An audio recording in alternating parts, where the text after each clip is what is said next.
Hey everyone, welcome to another episode of Survive in Kamona. Every map in Arena Breakout includes a powerful boss of its own. You've most likely faced them in battle already. Today, we'll be going through a detailed guide on Ajax and his boss squad in the farm to help you come out on top.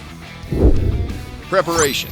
Unlike the militants scattered throughout the map, the boss squad is usually found in dangerous areas. Ajax often appears around the stables, motel, and loading area. Keep in mind, these high-value areas also attract other players. Every boss carries a boss token, and for Ajax, it's a small pocket knife. For Ajax, this token holds a special meaning, Renoir's acknowledgement of his achievements at the armory. Boss tokens can also be exchanged for a storage expansion pass or large keychain. Bosses and their squads also have great gear worth looting. Ajax's squad is equipped with Class 3 or better gear, and they use S12K shotguns or AKS-74U assault rifles. As the leader, Ajax himself is decked out with KN regulation body armor. In the Forbidden Zone, Ajax has a Class 4 armored chest rig and a Chapman military backpack. His favorite weapons are the partially modded MP5 and the AKS-74U equipped with Class 4 high-penetration BP ammo. Of course, there is no reward without risk. The boss squad's high-tier gear and ammo make them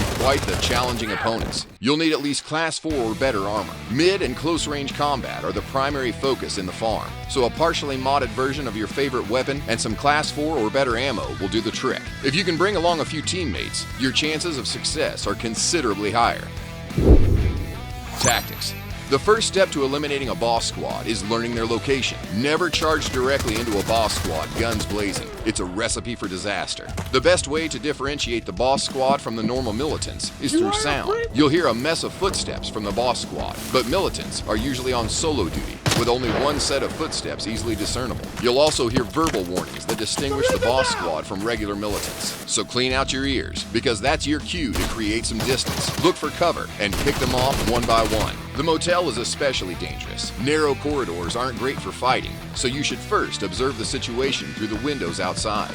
If you get the chance, pop a few shots and take out an enemy or two, thinning the boss squad's numbers. The boss squad will appear outdoors at the stables and loading area, making sniping a viable option. However, it's a strategy that only works with a teammate to lure the boss squad out of their defenses. The sentry towers northwest of the loading area and by the recycling station are great spots. Though eliminating the boss squad isn't a difficult task for veterans, there's always a risk of other players coming to mess things up. So if you do fight a boss squad, it's best to have a teammate on the lookout for third parties. If you plan to target a boss, consider preparing some coin in a case before entering the raid. That way, you can use the southern blockade behind the motel for a quick extraction and reduce the risk of running into an ambush on the way. A little security is a small price to pay when compared to the value of the supplies in the motel. Well, that's it for today's guide on the farm's boss squad. If you have any suggestions on bosses, their squads, or anything else, follow our social media accounts and leave us a comment. See you in the next video.